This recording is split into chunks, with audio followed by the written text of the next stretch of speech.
Hello and welcome back to another episode of the Wisdom Circle. I'm your host, Smith, and as always, I'm joined by the wisest person I know, my grandmother. Hi, Grandma. Hello, my dear Smith. It's lovely to be here with you and all our listeners. I'm always ready for a good chat. And today, we're tackling a topic that I think everyone struggles with in our modern, fast paced world. We're talking about productivity, specifically, how to stay productive throughout the entire day. From the moment we wake up to the moment we rest our heads on the pillow at night. That is a wonderful topic, Smith. You know, when I was young, we didn't call it productivity, we just called it getting the work done. But the principle is the same. It's about making the most of the time God has given us. Exactly. And we're going to break it down from start to finish. We'll look at the morning routine, how to focus, managing our tasks, keeping our energy up, and even how to end the day right. So, let's kick things off at the very beginning. Oh, Smith, that sounds like a recipe for a scattered mind, not a productive day. Think of your day like a train journey. The morning routine is the engine. If the engine starts with a jolt and a sputter, the whole journey will be bumpy. But if it starts smoothly and with power, the ride is much more pleasant. A train journey, I like that. So, how do we build that smooth engine? First, and this is the hardest part for you young people, I know, you must resist the urge to look at that little glowing rectangle first thing. My phone? But I just want to check the weather or see if anything important happened overnight. The weather will still be there after you've had a glass of water and said your prayers, or whatever you do to center yourself. When you look at that screen, you are not starting your day, you are immediately reacting to everyone else's day. You are letting the world's chaos into your peaceful morning. You're starting your engine by letting someone else push the gas pedal. Wow, I never thought of it like that. So, we need to be proactive, not reactive, right from the get go. A productive morning starts with you. It starts with intention. For me, it's waking up naturally, sitting by the window with a cup of tea, and just being quiet for 15 minutes. I think about what I'm grateful for. It sets a calm foundation. So, mindfulness or gratitude. What about movement? I see all these influencers online doing hour long workouts at 5 am. And good for them if that works. But for maximum productivity, you don't need an hour. You just need to wake your body up. A little stretch, a short walk around the block, or even just some deep breathing. It gets the blood flowing to your brain. It tells your body, we are awake and we are ready. Okay, so step 1, no phone. Step 2, quiet time. Step 3, move your body. And then, I'm guessing, fuel up. Absolutely. You wouldn't try to drive your car across the country on an empty tank, would you? Your brain needs fuel to focus. A good breakfast, not just a cup of coffee, but something with protein and whole grains will keep your blood sugar steady. No crashes before lunchtime. This is gold, Grandma. It sounds so simple, but putting it all together, waking up with intention, not technology, and prepping your mind and body, it really does set the stage for the rest of the day. It does. It's like setting the table before a meal. Everything is in its place, ready to go. Now, once you've started your engine and you get to your work, the real challenge begins. Oh, the challenge is real. You sit down at your desk, you have your plan, and then, ping, an email, buzz, a text message. Hey, got a minute from a coworker. Before you know it, an hour has passed and you haven't done a thing on your list. How do we protect our focus? It's like trying to knit a sweater with a kitten in the room, isn't it? You can't get a single stitch done without the yarn being batted at. The world today is full of kittens, Smith. That's the perfect analogy. The notifications are definitely the kittens. So, how do we shoo the kittens away? You have to create a space for your mind. When I used to do the accounts for your grandfather's business, I would go into the little study, close the door, and tell everyone the door is closed for a reason. Unless the house is on fire, do not knock. A physical barrier. But for those of us in open plan offices or working from home with family around, we can't always close a door. Then you must build an invisible one. You train the people around you. You say, for the next 2 hours, I am wearing these headphones. It means I am deep in thought. You put your phone in a drawer, not just face down. Out of sight, out of mind. You turn off those notifications. The world will not end if you don't reply to an email for 90 minutes, I promise you. It feels like it will, but you're right, it won't. It's about setting boundaries. But what about the internal distractions? When my mind just wanders off on its own. The wandering mind. That's the hardest kitten to catch. This is where you need a little discipline. The best way to beat a wandering mind is to give it a map. I use a timer. A timer? Like the Pomodoro technique? I don't know what a Pomodoro is, dear, but I know what a kitchen timer is. I would tell myself, I am going to work on this one thing, and only this one thing, until the bell rings. It could be 25 minutes. It could be 45. But knowing the bell will ring gives your brain permission to focus completely, because it knows a break is coming. That's the core of the Pomodoro technique. Work for a set time, then take a short break. It's amazing that you figured that out decades ago. Necessity is the mother of invention, Smith. The point is, you cannot fight distraction by just trying harder. You have to build a fortress around your attention. You have to be the one deciding where your mind goes, not the notifications. Build a fortress. I love that. So, we've started our day right, and we're building fortresses to protect our focus. But with all the things we have to do, how do we even know what to focus on? You have a list, but do you have a plan? There's a big difference. A list is just a collection of wishes. A plan is a promise to yourself. A promise to myself?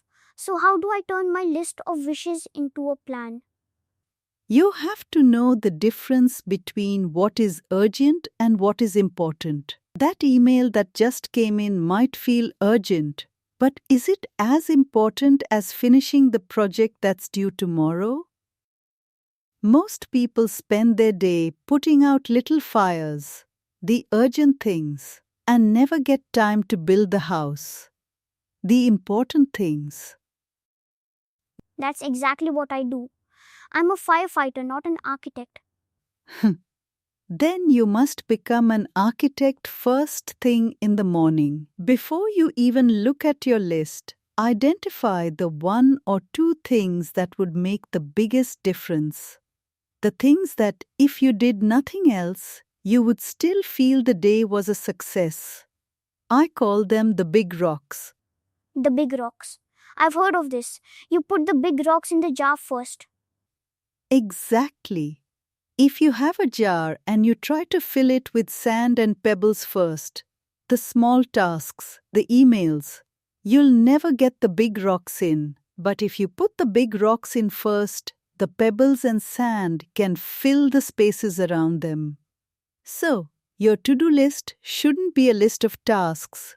It should be a list of priorities. Put the big rocks at the top and schedule time for them. Give them an appointment in your calendar. So, don't just say work on presentation, but actually block out 10 am to 12 pm on my calendar for work on presentation. That presentation is your big rock. Give it the space it deserves. And then, when the little urgent things pop up, you can ask yourself, is this more important than my big rock? 9 times out of 10, the answer will be no. This is a game changer. Prioritize by importance, not urgency, and schedule the important stuff. But speaking of those pebbles and sand, all those little tasks, they still need to get done. They can be draining. That's where we need to talk about energy. You can have the best plan in the world, but if you're running on empty, you won't get far. Exactly. Let's talk about energy. I often hit a wall around mid morning. I've had my coffee, but I'm already feeling sluggish. That's the sugar crash from a sugary cereal or a pastry, my dear. Remember what we said about fueling the engine? The quality of your fuel determines the quality of your energy. But energy isn't just about food. It's about rhythm. Rhythm? Yes, your body works in cycles. It has natural highs and lows. The most productive people don't fight these cycles, they work with them. They work in sprints. They do focused work for a period, and then they deliberately rest. So, the Pomodoro breaks, we're back to that. Exactly. But what you do on that break matters. If you spend your 5-minute break scrolling on your phone, are you really resting your brain? No, you're just feeding it different information. You're just switching from one screen to another. That's like running on a treadmill and then jumping onto another treadmill. Okay, so what should I do on my breaks? You need to do things that recharge your battery, not drain it further. Look out the window at the trees. Stand up and stretch your legs. Walk to the kitchen and get a glass of water. Real hydration, not more coffee. Talk to a person face to face for 2 minutes. These things reset your brain.